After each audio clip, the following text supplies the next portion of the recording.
Hello, and welcome back to First Generation American Drinks and Dialogue. I'm your host, Ania Jablonowski, the founder of the project. I'm so excited to have with me in studio today two of my closest friends. We have Monika Rydzewski. Hi, thanks for having me. She is the CEO and founder of Connect.Inspire.Grow. And we have Franklin Drob, the CEO of Inside Smiles. Thank you. Hi, good morning. Dzień dobry, na zdrowie. Dobre utro and good morning. Dobre utro, multilingual show. We go all over. So I am so excited to be able to connect with my friends today and learn more about where you come from and what brought you here. Franklin, let's hear your story. Well, the story is actually quite adventurous, and it begins January 1st, 1984 in Chicago. It was actually an extra cold winter night that night, and I am a New Year's baby, so I've had the fortune of celebrating with everybody over the last almost now 30 years of New Year celebrations, and then trying to get people to come out to a birthday dinner on the 1st, and people would be like, oh, no, we had a lot of fun already on your birthday. Well, thanks, guys. So it began there, but it comes from two Eastern European parents, both of which came from Russia, Riga, Latvia, the Baltic Sea area, and essentially came to America with the dream of giving the next generation a better future, right? That's what all parents seem to want to provide for their kids. And I'm part of that whole, dream and that whole vision of being able to have an American-born son who also has the roots of, tradition values and Eastern European ways of being and mannerisms, some of the things that we were talking about. So growing up in Chicago, but also having that now first generation connection where you still get a lot of the lifestyle from Russia, from Eastern Europe, from whichever culture that an individual comes from. When their parents start to assimilate their children, there's some cultural distinctions that come along with that I seem to have. So when you were living in Chicago, and that was on the north side, right? Sure, yeah. What was the neighborhood? It was Rogers Park first, and then from Rogers Park we moved to Highland Park, my family and I, obviously. Okay, so when you were in Rogers Park, what was the cultural scene around you? For me, for example, when I lived in Chicago before coming to the burbs, it was very Polish. So Okay. Did you have a strong cultural community? And I love how you listen and ask great questions, so thank you. Yeah, it was actually quite that community feel too, was that feeling of you're in a neighborhood where there was people similar to you, and there's traditions and values, and then in addition, what I've now reflected on back, same conversations, kind of you're overseas, but then you're in America, and then same conversations. So there's that cultural bond that happened in Rogers Park, obviously, but then the neighborhood has changed as America has changed over the last several years, and people have now grown and moved on, and it hasn't been as much of a hub to the point where people move to suburbs. And so, yeah. So before you moved to the burbs, Sure. what was your first language? I learned Russian growing up in the home, and it was... Was it only spoken Russian at home, or did your parents mix in English as well? So my dad actually doesn't speak English, but he was born in Russia, and he came to America during a small period where there was an immigration movement. So he forgot Russian growing up. Wow. Because he had assimilated so much so that it was spoken. He just, kids sometimes can be resistant. They only want to speak English and fit in, and especially when the world was changing because of things going on overseas. So it's that American value. I was talking to my dad the other day, and he's grew up with John Wayne, watching John Wayne, the old westerns. Right. So that kind of speaks to why he kind of forgot Russian growing up. But because his parents were Russian, he then still had the community relationship and met a woman who was Russian, my mom obviously, and then she spoke Russian to me, but then they separated, and so my father would speak to me in English. My mother and that side of the family kept up the Russian side, so it was kind of like watching westerns with my dad. Which is so fascinating. Yeah. It's westerns are like the epitome of American shows, right? Yeah. So then you moved to Highland Park. From what I experienced when I moved to Niles, Park Ridge area, it was very Americanized. There were pockets of the Polish families. There was Polish school on Saturdays and everything, but what was Highland Park like? So I had related, I'd say more on some level. I recall having a Chicago connection than Okay. a European connection because people were like, And when you moved to Highland Park, did you have that like Chicago? I had that because my feel friends and to I it? would play catch on the streets where there's traffic and then you like stopped every second, where in the suburbs there's like a car every like half an hour on this street. Sure. So it was like, Game on all the time. freeze tag in Chicago on the streets, like Rogers Park isn't like the streets, but there's more traffic and there's more of the Chicago feel, so I had that Chicago twang to me, and they're like, he speaks a little funny.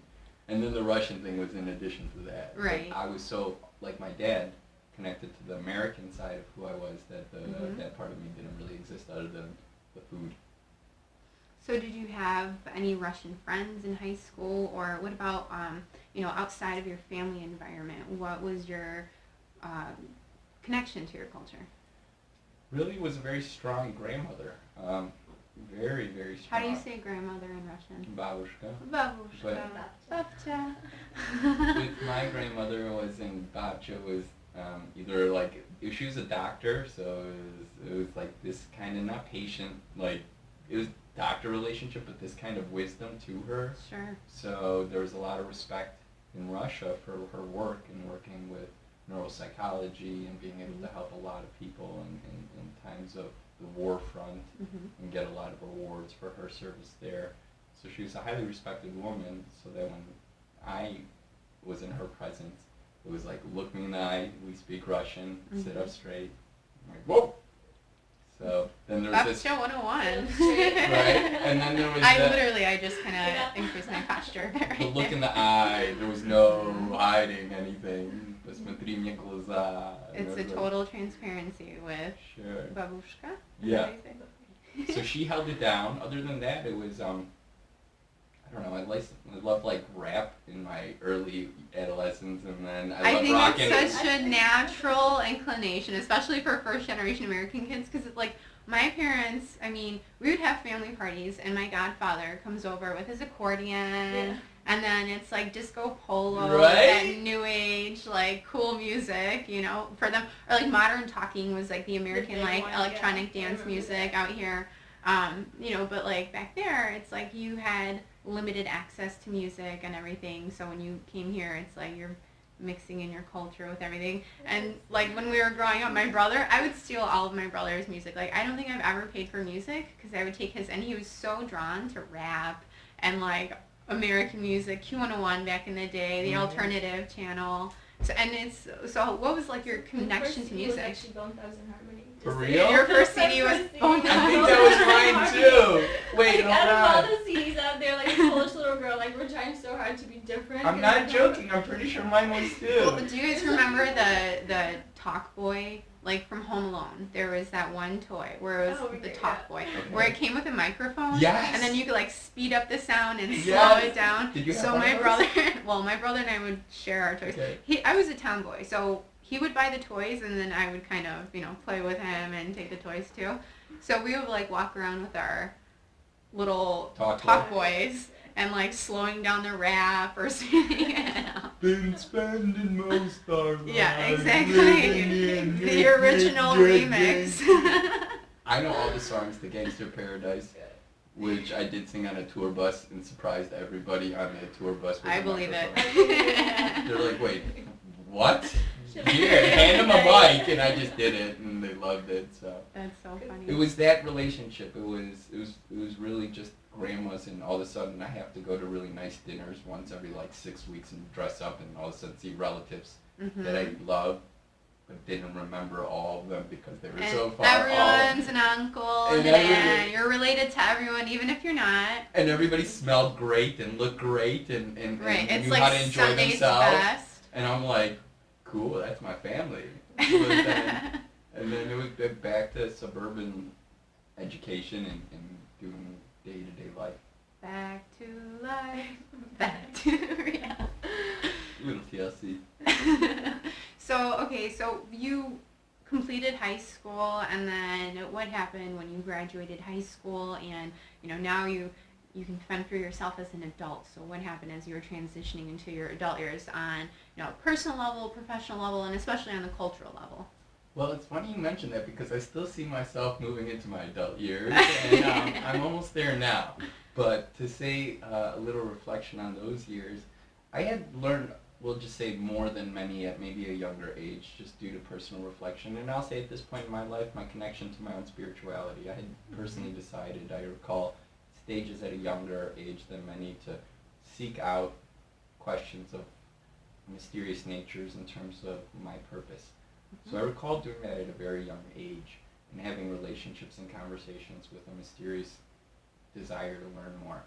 So by the time I was in my teens, I'd already attracted friends that were older, wild, and liked to have fun. And so because of that, I had experienced juvenile delinquency at a younger age than many had. So by the time I was in my late teens, I had gone through enough hardships, including seeing some friends pass away and just serious stuff, that it's unfortunate that in this day and age with land of opportunity and dreams that where my family decided to come from, there was even things going on that were upsetting the world, that kids were passing up opportunities. So I had personally made the decision quietly to take my late teens and my college years as my very personal time of growth. And I went from deciding not to go to school to almost getting a full scholarship to DePaul within 16 months. And I received 7 academic awards and blown the deans and the principals away, who had just that year and a half sat around and they're like, if you don't go to gym class this year, you're not graduating high school. And I'm listen, I will think about it. And then my dad sat up and he's like, I have to be at work in half an hour and you're going to think about going to gym class? No. And I'm like, oh, click. So then I'm like, I got to step up. So then I went to gym class and everything else happened good in life around there. That's good. And did you get an A in gym class? Because you're very physically fit. Did. If you go see Coach Pector at Deerfield, he will be very surprised, but he will be, he would love this story, because I'm like the golden story, because it was his first year as a teacher and I made his life hell, so they gave me that little meeting, and then I became the straight A student. You just so he's like, look at Franklin. Turn yourself around and became that golden child. I just decided enough how to make people's lives in my life Big difficult, responsibility for yourself. and really realized that it goes by fast. So I had, with that effort, worked really hard to get a scholarship and work hard. And so once I got to college, it wasn't about being social. It was about just knocking out the grades. And then Paul, you, I'm sure, can relate a little bit with going to school in Chicago too. Is that? Well, actually, You went to Colorado. Just now, I went to DePaul as well. Oh. So we're DePaul alum. Oh. So we literally just discovered that together, and we've been friends for over a year and a half. Hello. It's like you take classes. There's college life, but you take classes and you kind of go and you go in and out and you spend your time at the library. Especially at DePaul, because you're in the city. You're not like out in the cornfields. I know that you went to school in Chicago as well, and you know it's a different experience going to school in the city, and then you're kind of already in that real world environment.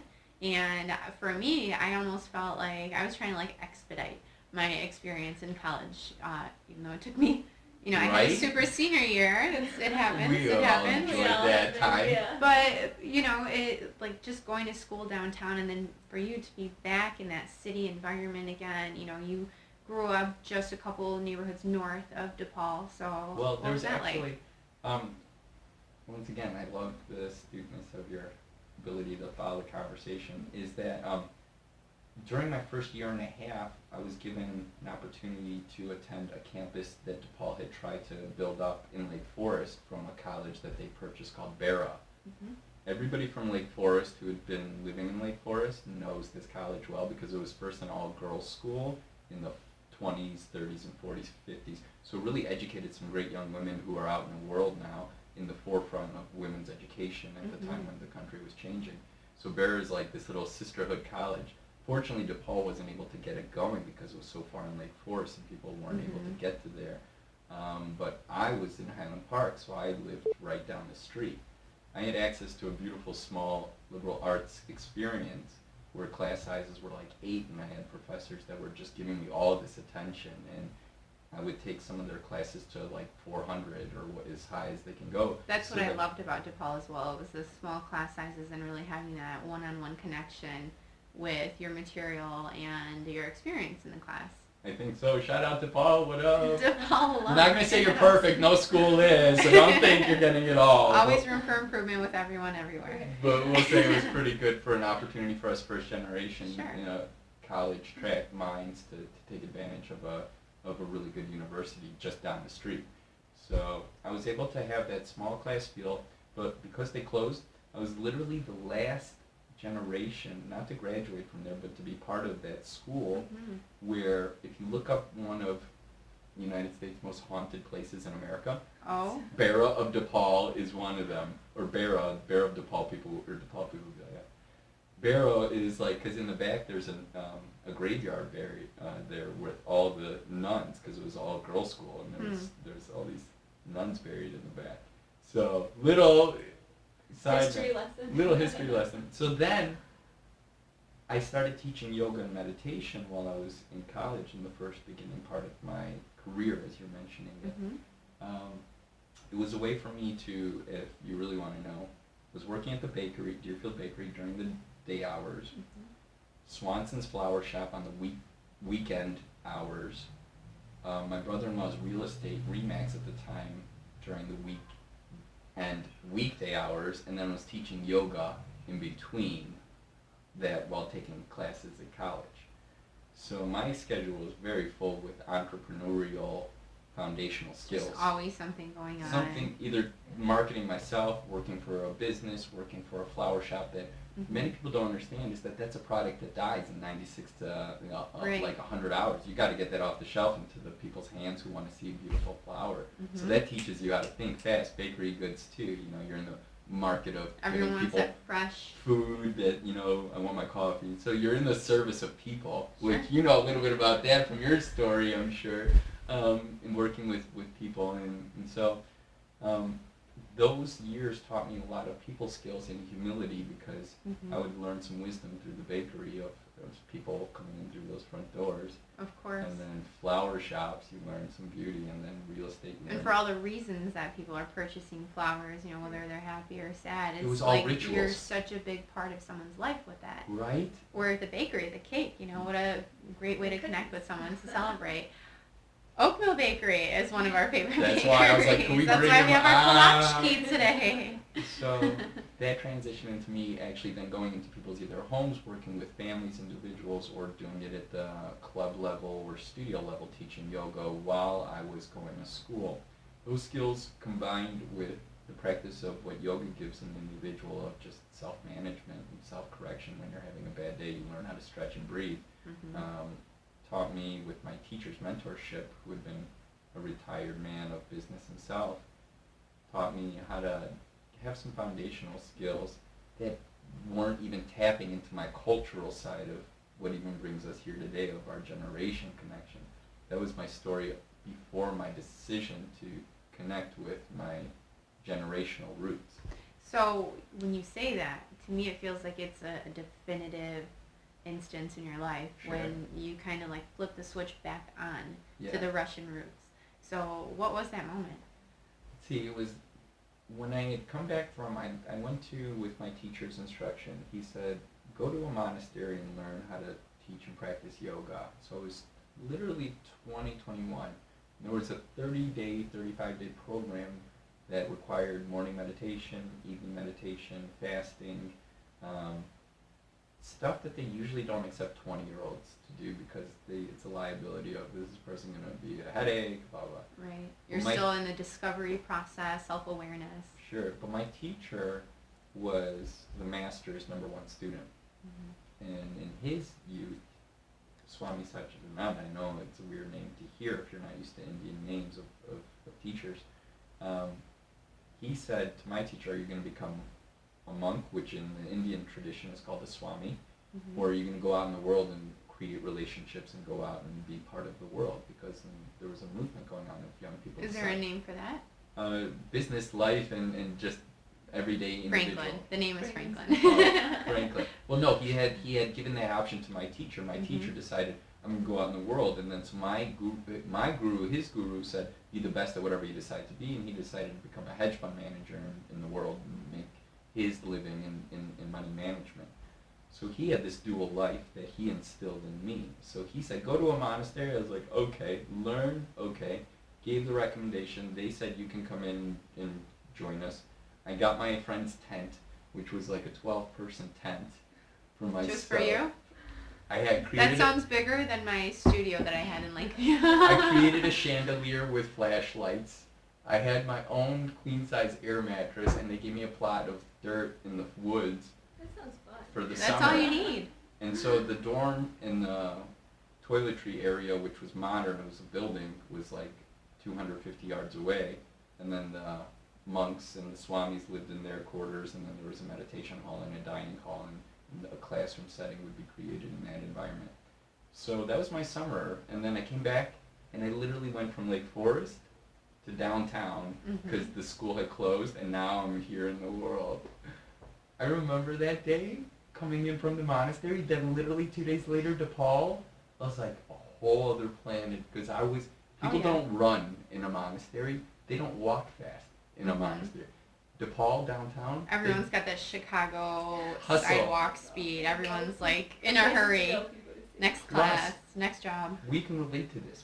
We graduated in a time where we had CD players and Discmen, and you would have to give your book of CDs to your friend sitting in the front seat, and they would be Sure. like, Uh-huh. and then have to do that. During a 4-year window when we finished, it went from that to the iPod. So music had changed. People's connection to their world had changed. Information was starting to Absolutely. change faster. Absolutely. So when I had really slowed down, things were starting to really All of a pick sudden up. you come back into this exponential growth of technology. Within that 6 week, it was like all my friends had ditched that, picked up that, and I'm like downloading iTunes. I'm like, what? Right. Here's the books. And the then it's CDs. like if you go off the grid for like 2 months, all of a sudden nowadays it's even like there's a new app, there's a new show and tell mobile app out there, and oh my gosh, I'm missing out. I need to brand all my photos, and where have I been all this time? So that's how it goes, and then you just kind of come in with your new mentality. So I can sense that you've grounded yourself quite a bit. So then this is part of you coming back to your cultural roots. Yeah, because I didn't have much of a social life at that point. I was very quiet, introverted, and then because of my small atmosphere with my Lake Forest classes, I developed then the desire to relate to my professors. So I became more relationship connected to my professors than the student body. So I would have lunch with them, I would hang out with them, I would teach them relaxation because they were stressed.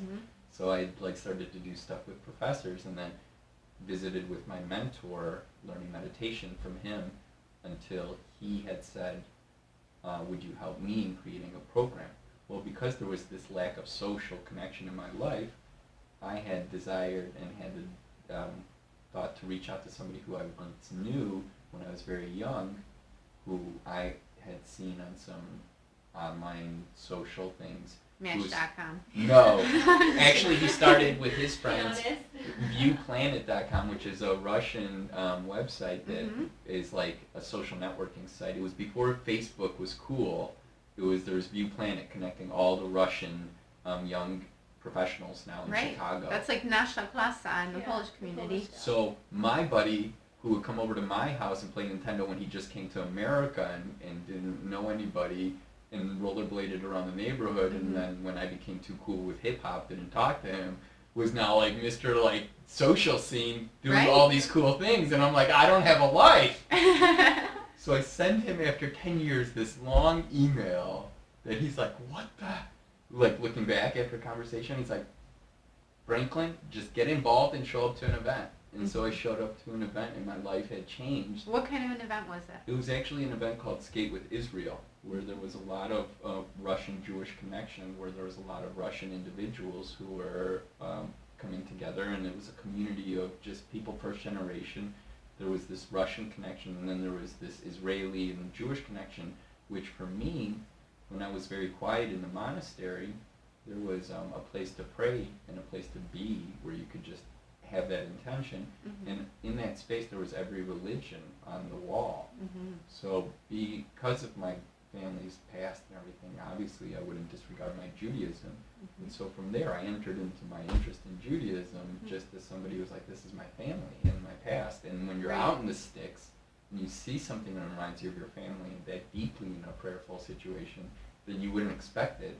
When I came back, I'm like, all right, he's hosting trips, he's doing events, he's somebody that I used to know. He would be the first person, and coincidentally enough, the one person that I do know is Mr. I know a lot of people who could get you introduced to becoming part of a social network where you could have connections to people that are young and doing things. Mhm. From there, it just became a definitive moment where I literally almost collided with him and almost a lot of people who I have now grown to know over the last 5 years on an ice skating rink. Just me not knowing how to ice skate, like literally. Where was the ice skating rink? In Skokie. In Skokie, nice. Right by Old Orchard. Oh yeah, I know exactly where that is. Yeah, it's all Chicago based. This is all a Chicago story, and it's like we're a hub. Well, and it's like an international story as well because we're pulling, from all these different parts of the world. So it was a direct connection, my being in a monastery, to not having really any connection because it was a very Hindu based. So I'd never grown up with the stories of Nataraj, Krishna, and all these things, it's based on the Bhagavad Gita, which is a text that's sacred, holy, worships, but it has a monotheistic background, so it worships one God as many forms. I didn't grow up with that. It wasn't my thing. It was beautiful in a story, and so I recognized the Judeo-Christian background, so I had a little background, plus going to Barrow Lake Forest in DePaul, there was a lot of Saint Vincent of de Paul, so I learned about saints and the Holy Cathedral, and then growing up in Highland Park and having some connections with my rabbi, I still had that. So I had, and then learning a little bit about all the world's religions through that, from Shintoism and all these cool Native American traditions. So it was like, all right, this is just one path. I love all paths. So then from there it was like bam, bam, and Russian. And then I'm like, you mean you had that experience too? So that opened up a whole door of Russian connection, first generation in that regard. So then you started connecting with other Chicago groups, such as Connect.Inspire.Grow. Yeah. And that is actually how we met. We met at I believe it was the August 2011 event. So we're going on 2 years here of friendship. And I was on the host committee at the time for Connect.Inspire.Grow. Monika, you're the founder of Connect.Inspire.Grow. So you put on this incredible, inspiring event. I believe we were at the Hilton downtown in downtown Chicago, and we had these amazing speakers. Actually, my current boss, Jeff Paeta from All Information Services and ShiftGig was one of the speakers too. So we kind of come 360 with everything 2 years later. But I remember meeting you, and it was actually on the way out. I was sitting on the opposite side of the room. It was like this narrow room, and the stage was in the front. I was sitting to the left of it. You were sitting to the right. And then just on the way out, I remember coming across someone that just had this really positive energy, just, smiling so bright and just greeting everyone so nicely.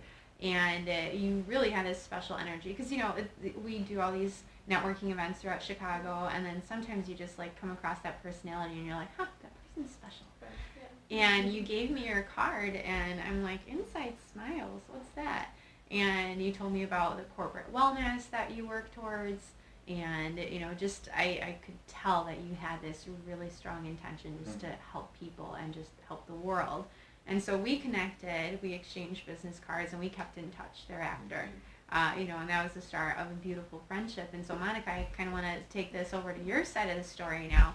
So you founded Connect.Inspire.Grow a couple years ago, and for the last 2 years, you have been making these incredible events where they completely sell out. And I've been fortunate enough. I transitioned. That was the only host committee role that I had in the beginning. And then immediately I was like, get me on this team. What can I do to help? And then you brought me on as your director with the group. So we've been doing this for going on 2 years now. Our anniversary is coming up in July. And it's just been beautiful, following you and watching you and being inspired to start First Generation American Project as well. So I don't know if you know this, Franklin, but I was in Colorado, and this is 3 years ago now. And I was I shouldn't have been there. I took a leap of faith. I'm sitting there on Facebook like, oh man, my dad was right. What did I do? And I'm sitting on Facebook, and I was a fan of Monika's.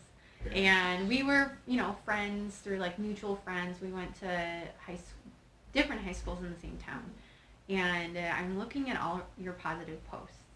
and I message you, Yeah, I remember. and I tell you, Monika, I just want to say thank you for all your positive posts. I'm in such a rut right now, and you're just inspiring me. Like, you're giving me strength. And I mean, like, this girl has exceeded her Facebook friends. She has a fan page as well. I mean, you do so much in the business and social media community that, you know, people are magnetized towards you. And so I was like, she's not going to write back, but, you know, one day if she ever reads this message, and like 20 minutes later, I get a message from Monika, and she's like, you can do it. God loves you. Your family loves you. And I was literally sitting at my computer crying like, this person is amazing. And I literally have goosebumps right now, you know. But so, and that's how I came back. And so your whole mission, you know, like, we connected. You inspired me, and like our friendship. And what we're doing together is just growing every day. You know, you brought us together with Franklin. And so it just, first off, let's hear about where you come from. How old were you when you came to the U.S.? Where are your parents from? And we'll take it back to the CIG story. Well, thank you so much for having me, first of all. I'm so proud of you and all of that. I'm just seeing you, how, you know, it seems like so much longer. It doesn't seem like 3 years ago. It just seems like it's been way longer. A lifetime. I know, it's so weird. It's only been 3 years. But I'm just so happy to see you, like, where you came from and now what you're doing. It's just really inspiring, and really just, I'm happy to be your friend and seeing your mission grow. So, so thank you for having me. Cheers to that. Thank you. Yeah, cheers. Let's go. So, I came here when I was 10 years old. I did not speak English. I to be honest, I actually hated coming here. It was such a big transition. I mean, I grew up, you know, in Grajewo, which is not too far from, I guess. Well, I think we could show everyone where you I'd like grew to up, see. because you sent me some pictures. So this is an adorable picture of you here. And this is back in Poland. Yeah. Very cute. So you're holding a plate of food, maybe kolachki, like Franklin's eating right now. Big girl. Delicious. Little girl with Very big dreams. cute. And then we've got another photo here of you. So this is, I mean, This is like where when we picture like Rogers Park, where Franklin got his childhood started, or, you know, later on when I moved to the suburbs, even like the city of Chicago, I grew up on the northwest side, and then we moved to the burbs. So, I mean, seeing this, this is different than Yeah. what people look like These are nowadays. like, you know, I mean, you here nowadays you kind of read about, you know, the horses and the pigs and the cows, and like every morning, usually over the summertime, I spend my summers in with my grandma. So she had a big farm, and so I would get up in the morning, milk the cows, go get the eggs from the Chasing chickens. the chicken. Yeah, I mean, it was like a real life. I've never realized how fortunate I was to be able to be in that environment and grow up like that. So I love being part of that. And that's analog mode, like, Yeah. at its essence, because Yeah. you're not playing video games, you're not Right. running around with your We never had Talk a cell Boy. phone. Like nowadays, There's you no these kids cell with, like, phones or it's- iPads. It's nature. You're Yeah. connecting with nature and your Mhm. family, and you kind of like make up your own entertainment. Right. And actually, so what town is your mom from? Where is your dad from? My mom is from Raciborze, which is a village, and then my dad is from Toczyłowo, which is also a village. So in these villages, you used to have like 26 houses, you know, and everybody had a farm, and everyone was self-sufficient. Yeah. You can actually sell to, you know, the bigger cities. So my mom actually, when her and my dad got together, it was like in her in late 20s. They moved to the city. And so it was nice though because it was about 15 minutes away from grandma. So I spent And what my was time. the city? Grajewo. Grajewo, which is like northeast, even like, people considering always like the ask me. city back Yeah. there, but like so It's let's put Poland on the map right now. Where Poland's big. Yeah, They're like, Poland is where are you big. from? Like, are you familiar with Poland? I'm like, so your family is from a place that's actually near where my family grew up. So Białystok is like the major city. Right. So that is northeast side of Right. Poland. So if someone like flies into Warsaw, It's like it's a a- 2-hour drive. yeah, like 2 to 3 hour drive going northeast. So it's like going from Chicago to Wisconsin Dells, Yeah. which everyone knows Wisconsin Dells because that's like the Disney World for Polish people. Yeah. So that's pretty amazing that, you know, you would go to Babcia's farm growing up too, because that's like what my brother and I did when we were growing up. There, like, sometimes we had the day camp, and then other times our parents are like, and see you in 3 months. Right. And we were just flat, and that's what That you was do. your You day just camp. discover, you run around through the woods, and, you know, like, sun's starting to go down, so you know you gotta come home and eat. Yeah. Yeah, very cool. So your parents moved to Grajewo, Good. and then when did they come here? So I came here in 1993, so that was 10 years ago, and I had an American dream. 10 years ago. 20 years ago. You were 10 when you came. Oh, I was 10, yeah. Like, We were saying Just time turned goes by 21. fast. Yeah, so I had an American dream, and that was to speak English. I remember going to my 3rd grade class, and I would just look at my teacher, and she spoke very fast, and I would just literally stare at her, because I was just so amazed how fast she spoke. And I'm like, one day, I hope I could just speak as fast as she does. Was she an American teacher? She was an American teacher, because then I would take, I would have other classes as ESL classes, but my American teacher, that was my first, like the first class we had, she was an American teacher, and I was just so amazed. I'm like, so it's like, be careful what you wish for, because nowadays I speak very fast, and I can't catch up with myself, and I'm like, slow down. So you once wished that you could speak English. Now you can't get me to shut up. So, Yeah. Great. So your first class was English class, you said, and then the second period would be like English as a ESL. second language. Mm-hmm. Who was that taught by? It was a Polish teacher, so she spoke Polish and English. Mm-hmm. I think she was Polish. I'm pretty sure she was Polish, but she spoke English, so it was kind of nice because we were able to learn the language. Mm-hmm. So that was it was like a few classes, and then we would have, our lunch and all that fun stuff. So. How long did you take ESL for? It was only through 3rd and 4th, because by the time I got to 5th, I would move to the suburbs. Mm-hmm. Because when we first came here, I was in Belmont and Central, which is like the mecca of it's Belmont and Central. That's the intersection. We're all familiar. It's northwest side of Chicago. It's actually near where we live.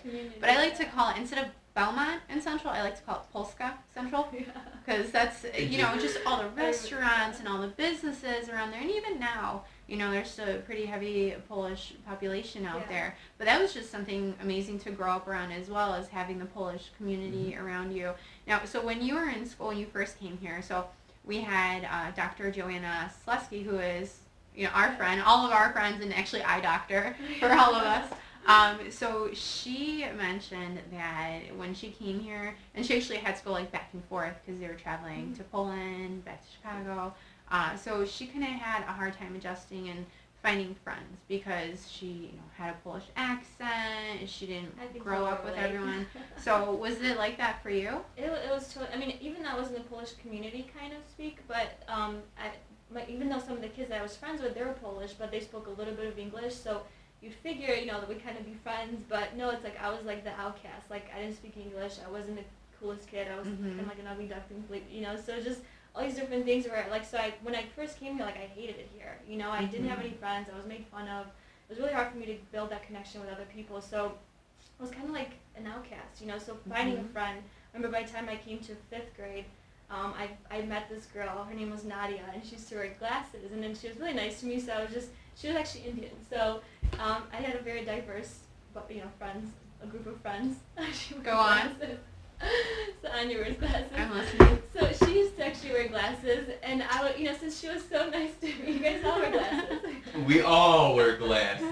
All the cool kids are doing it, so. Bust them out. I remember in 5th grade, because I was trying so hard to have friends, I remember, just to kind of fit in with her, I told my mom that I couldn't see the board from far away, so she would take me to an eye doctor. So I pretty much lied on my eye exam and told my mom that I needed glasses so I can get glasses, and now I'm minus 4.0, so blind.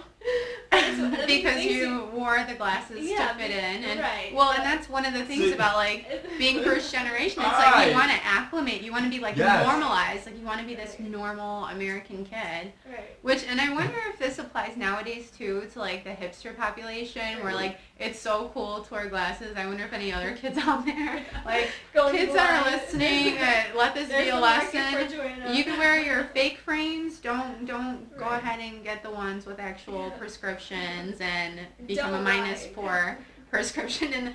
But if you do have eye problems, you can call Joanna and I'll sit at Boutique. Well. Okay, so what about Nadia? Was that an American girl or? She was. I believe she was. I know she was ethnic, but I think she was Indian or something like that.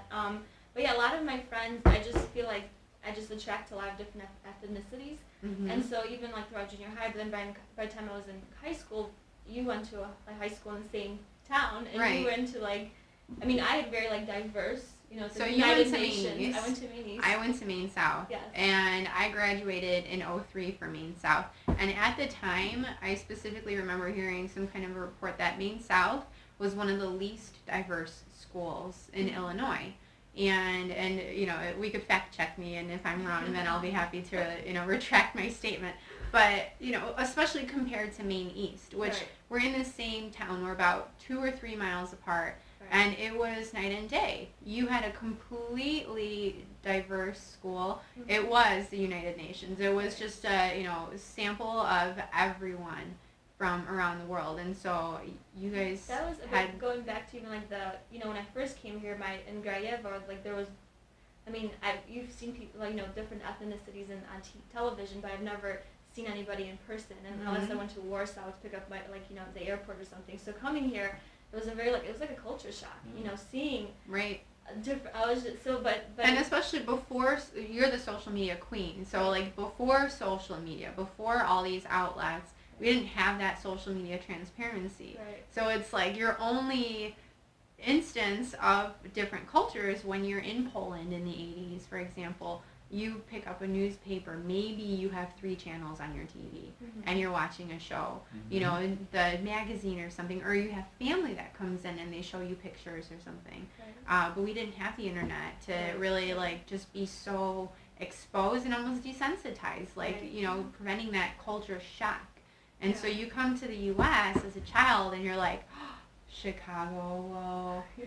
Mm-hmm. And then, so you're saying by the time you got to high school, you were pretty totally much normal. normal, Right. which is amazing. That's one of the beauties of becoming first generation American too, is that you kind of get pulled out of your silo, and nowadays, like I said, we've got social media, and so there's a lot more cultural transparency, but back in the day, it was tough to identify with other people because you didn't even have that exposure.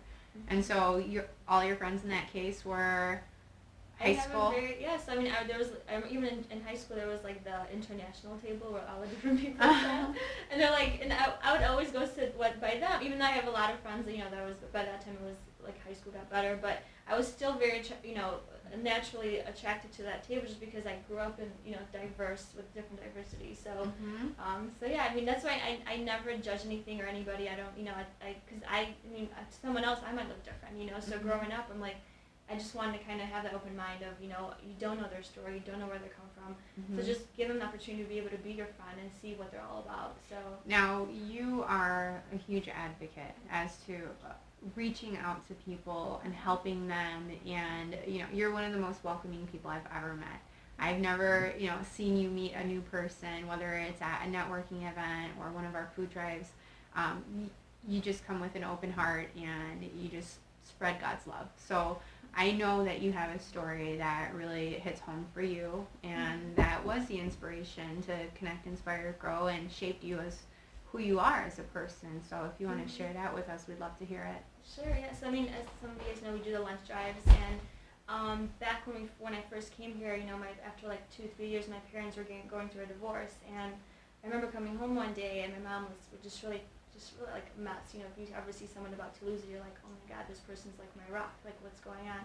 So I remember coming home one day, and she was just totally, a mess, and I asked her, I'm like, Mom, what's wrong? And she looked up at me, and she's like, well, we might be homeless because your dad is not paying child support.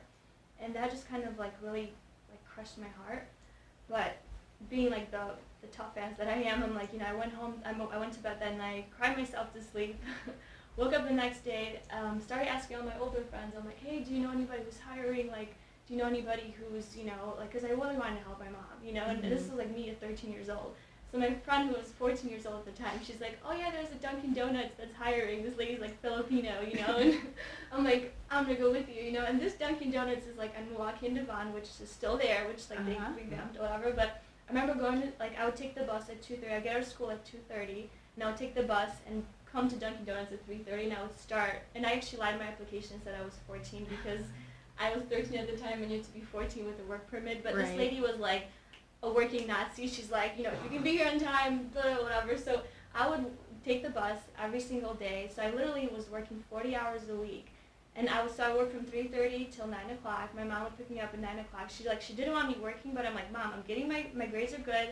I'm good in school. Like, you can't tell me what to do. You know, it's kind of like this, like, I'm gonna do this anyways. You can't tell me, and my grades are good, so you can't, you know.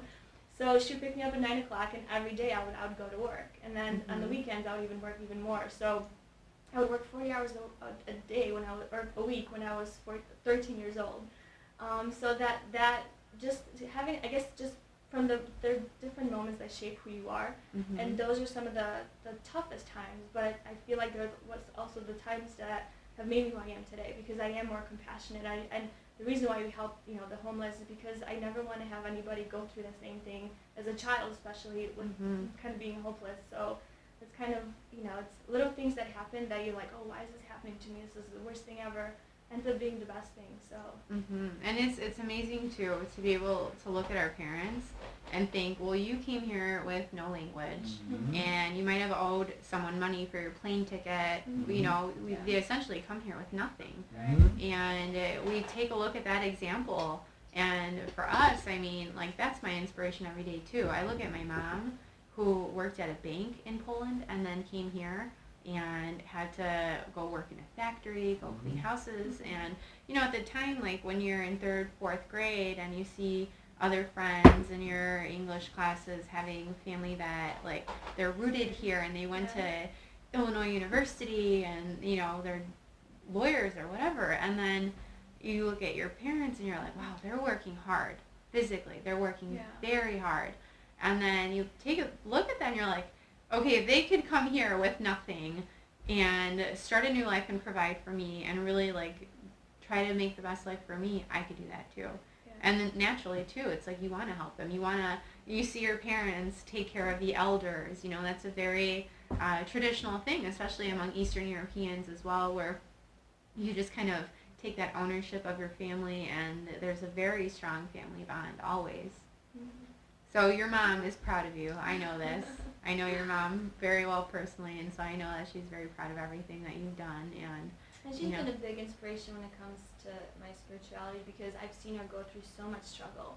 You know, coming here with 2 kids and just really working really hard, but she would always, like, you know, pray before she goes to bed, and she's like, you know, God, with God, anything is possible. And I just saw that as she would go through different things in life, and that kind of made me think, like, hey, this is something that I want to kind of have that faith, like, you know. So faith is a big part of my life, and just kind of being able to realize that without God, you don't have anything, you know. And seeing her go through some of the most challenging times, I'm like, there's something there. So absolutely. And I mean, my spirituality too, it's very family rooted, and my babcia is the one that taught me how to pray. And even to this day, every single day, she lives a block away from my parents' house in Niles, and every single day, I love you, I pray for you, I pray for you. And I just remember being like a little Polish blonde girl, no speaking English, even though I was born here. And then we would go to church together, and then we're reciting the rosary, and all my prayers were in Polish first. So when we moved to the burbs, and I had to start, we had a Catholic school in the city, and then we had to start taking CCD out here. I was like kind of trying to learn how to pray in English as well, because it was all like embedded in Polish. But, you know, that's where a lot of my spirituality and faith comes from as well. It's that family connection, like you were saying, when you wanted to study your family's religion as well, because it had that, you know, root to it. So it's pretty beautiful.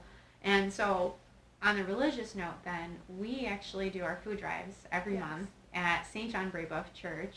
And I like the full circle that we get too, again, is that you went to DePaul, which I didn't even know that, so we learned that today. I went to DePaul, and then you began the Connect.Inspire.Grow lunch drives to feed the homeless every month. And so this is actually on behalf of St. Vincent de Paul's aggregate food drive, which we later learned because we started doing it through Uncle Pete. So do you want to tell us a little bit about how we got started with these lunches? Yeah, I didn't even know this connection that you just created. Synthesis, go. So I go to St. John Brebeuf every Sunday. It's kind of been, you know, every Sunday you go to church. So St. John has been one of my churches. But there was a lunch drive going on. It was like last Tuesday, you have to drop off a lunch they're doing a lunch drive. And it was Uncle Pete who was the person that was in charge of this organization. I really didn't know Uncle Pete. I heard about him.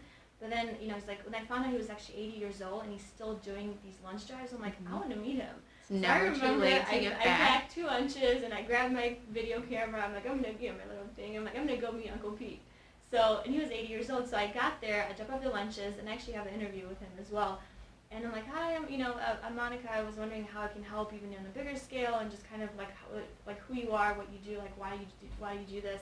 So I kind of got to know him, and I was inspired by his mission of the fact that he's 80 years old and he can do this. I'm like, why can we do something more? And we have the energy, we have the resources, and we have a lot of times we feel like we don't, but it's just our own mentality of stopping us, of thinking like, oh, I need to make this much money, or I need to have this much time, and then I'm gonna help out. It's like, no, God doesn't work that way. If you're willing and you're ready, things will show up, people will show up, and they'll support your mission. And I've witnessed that, with our lunch drives.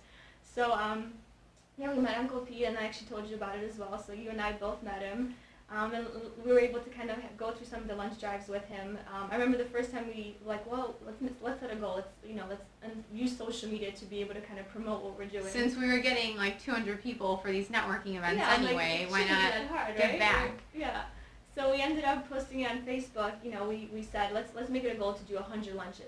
So it was funny because within an hour we reached our goal of, it was like $5 lunch bags. So we reached our goal of like within an hour. I was like, this is amazing. I'm like, this is a sign. So we both kind of like, let's think bigger, So the following month we ended up doing like 200 lunches, and then the following month it was like 500. And it just kind of been growing. 2 years of this now. Yeah, so we've done over 5,000 lunches to feed the homeless to date. Yeah. So it's pretty amazing. And so on that note too, I would love to, actually, we have one more photo of you. I'm going to flip to our computer here, and I have to show this one. Monica on a tractor. I specifically remember being on a tractor with my great uncle in Poland, and I mean, next time I go visit for the next Polish wedding out there, that's exactly what we do. This is normal. Yeah. This is normal. So I'm going to pull up our social media pages here. First, I'll jump to Connect.Inspire.Grow. And I mean, this has just been an incredible network. We have almost 8,000 followers, and this is not just through our Chicago community, but this is all around the world. And I mean, we just have albums and albums and albums of different events. So I'll actually pull up our recent topic here. So this is when we made lunches to feed the homeless back in March, and we were lucky to have the Niles Journal with us as well, and they covered this in the newspaper. But I mean, how amazing is this? And half of these people are from downtown. Half of these people, I mean, we have the Niles trustees. They were running for office, and they joined us that night as well. So we have some amazing people that came out. Cappy's donated, White Eagle Restaurant donated. So it's just great to see local businesses getting together. And I mean, this becomes a family affair. So we get all these items together. We have our hard-boiled eggs from Cappy's restaurant on Harlem and Dempster. Donations too. So we make, and this is one of my favorite parts. It's our love notes. This is something that we thought maybe we could do an extra little something for everyone. So there's a prefix menu. Franklin, you've been at our food drive since the beginning as well. So for anyone that would like to get involved, we're actually at St. John Brave of Church, usually every last Monday of the month, but you can find us at Connect.Inspire.Grow on Facebook, Google, Connect.Inspire.Grow. It's social media queen has covered it all. So this has just been phenomenal to be a part of. And also tell us a bit about the business networking events. So we do quarterly networking events that, one of the missions, I think, goes back to not having that connection with other people, not being able to have a community where I felt comfortable. So I really just kind of, as I got older, I really want to create a community where we really connect on a more meaningful level, on a more authentic level. You get, you kind of get inspired by the stories that you hear, by things that you hear from other people.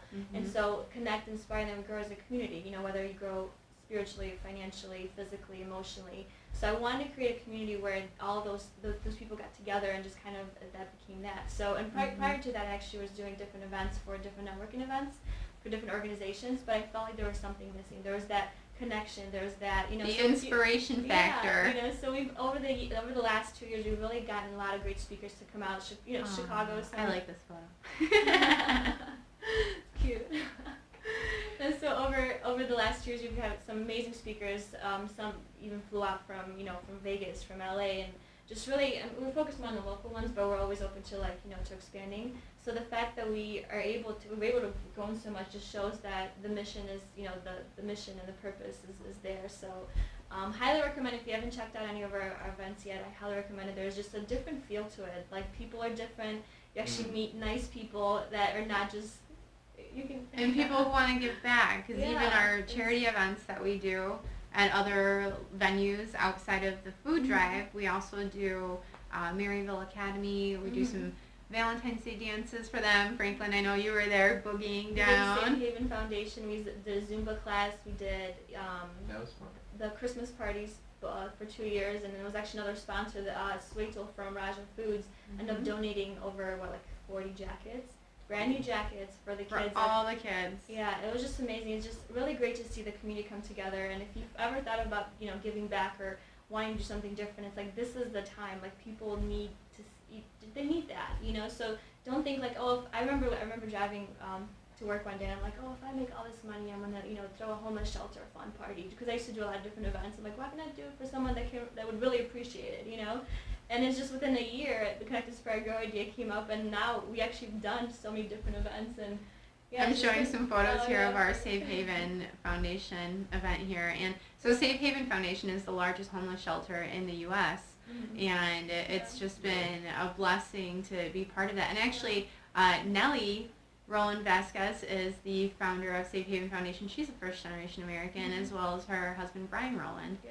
So it's pretty great, and I can't wait to have them here in the future as well for an interview. This has just been, phenomenal to be able to connect with the Chicago community. We had Santa. Yeah. I mean, Santa Special came shout down out all to the way from North Pole, and Santa, Yeah. you know who you are. We love you, and we thank you for coming out. Yeah. So, I mean, it's been an incredible, inspiring mission that we've all been on together, and I know it makes us smile all the time, on the inside and out. Right. So let's talk about Insight Smiles. Tell us a bit about Insight Smiles and what we can do to connect and how we can get involved as well. Sure, I'll tell you a little bit about the story of Insight Smiles, which almost nobody actually knows. So this is the first time that it's ever been shared. This is a delicious cookie. I'm having some feedback from it, because sometimes your taste buds in your body don't always agree, but whatever. Totally worth it. And on camera, we could watch how much I enjoyed it. Sure. To be brief, I was going to share more of the story, but that'll have to wait and see. Stay tuned, because it's going to get good. But to be brief, it came from a desire to see that there was a need in the American workforce for there to be solutions to help both young professionals and those who are already in the workforce to learn how to stay more peaceful, calm, relaxed, focused, energized, and then be more productive through those initiatives. Meanwhile, there's been a growing interest in emotional intelligence, something that I became very interested in at a very young age, so that I co-authored a curriculum in social emotional learning with my mentor. From there, I've been working over the last 7 years doing everything from trainings to taking individuals to climb mountains, and from there also teach those who are leaders how to relax and stay calm, either through private yoga sessions or through emotional intelligence training. So I've been doing all these things, piecemealing them one at a time to find out more and more, and I've gone really deep in the industry of everything from healthcare and well-being to what's going to be happening in 2014, to things about what do young professionals like to do after work, and how do they really like to have fun, from being social to things that are well, to what are some drinks that people enjoy that include kale and spinach, So from the lifestyle to the organizational, everything is about to be put together in my life's work of phase 1 called Insight Smiles, which will be a directory website of all these solutions that an individual or organization can find. Meanwhile, I'm finishing up my personal name brand site of FranklinDrob.com, where those who've already had fun with me or have seen some of the things that I've done can find those personal solutions or those events that I'm a part of as an individual. And then Insight Smiles will be where the business side of things and the organizational solutions really come into play for people to live well and travel well and work well. Wonderful, and I can actually speak from experience with what you're doing here. I have been to yoga less than 10 times ever. I'm a runner, I'm a biker, I'm a swimmer, and of the few times that I've ever been, most of them have been at your sessions. And I've actually, like Dr. Joanna Slesky, she joined me for one of your sessions, and that was her first time ever, and now she's like addicted to yoga. So you really lead in a way that just really helps someone just relax, unwind, and connect to themselves, to, the ambient noise going around them, and just focus, in such a positive way. And I've walked out of your sessions just feeling completely refreshed. So I love what you're doing here, and I'm so honored to be a part of your mission here. And, it's just incredible to see a first-generation American want to step up and, help others at the core. And that's where it came from seeing individuals have that personal experience, and then having mentors who I would then help on that emotional level, who were very successful businessmen from around the world, from Ukraine to Israel to America, who are high paid professionals, but then had so much in their mind. I would help them, but then they would ask me, how's your business going? And I'd be like, what do you mean? This is what I kind of do. They're like, well, we need to help you step it up. So even with mentors, role models such as yourselves, it's causing me to bring everything together now in a way that I feel like can represent both Chicago being a first generation and somebody who's been working really hard for about 10 years. On an international level. On an international Which level. is great. And then you can even relate to the international community all the more because you have that cultural background. I planted Inside Smile seeds all over the world with individuals, and it's been fun. And they're watching on the sidelines, and Wonderful. They're kind of curious. And well, we hope that we're watching on rtvchicago.com as well. Well, thank you. Yeah, I hope so. That'd be fun. And Monika, likewise, you're doing just incredible things, and it's just been beautiful seeing your mission and being a part of this. It brought all of us together. So I want to thank you both, not just for being my guests today on the show. It's a privilege to sit down with some of my best friends and just learn more about your experiences as first-generation Americans. But I want to thank you for all the positivity that you're instilling in this world, and just what a great change you're making on such a large scale, because you both have, a huge network where people are looking up to you for that example of where should I go and what should I do, and you are those social entrepreneurs within Chicago, and it's just wonderful to be a part of that, and I'm so thankful to have this in my life.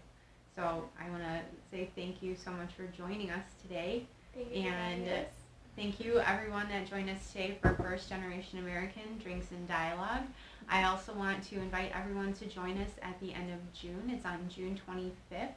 That's a Tuesday from 7 to 9 p.m. We'll be at Vertigo Sky Lounge, and you might remember Gino Bartucci, one of our previous guests. He is the GM, so he will be hosting our event with us at Vertigo on June 25th. So please join us. It's a live meetup. It's essentially drinks and dialogue, except we do it in a group setting.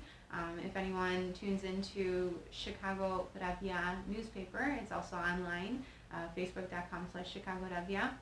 You can see the most recent article covered our Drinks and Dialogue event that we had earlier this week at Pint Chicago, and it's just really amazing to get together with first generation Americans and all across different cultures, not just the Eastern European kids, but we had some Korean Americans, we have people from all around the world. So we have sit down Q&A sessions, everyone gets to interview each other and see how they relate, and then we share in a group setting. We get to tell each other about our businesses and see how we can help each other as well, on a Connect.Inspire.Grow business networking level as well. So please do join us, and if you're interested in joining us in studio or live through Google Hangout, you can connect with us at facebook.com/firstgenerationamerican. My name is Ania Jablonowski, and please do feel free to write our Facebook page and let us know if you're interested in joining. Till next time, thank you.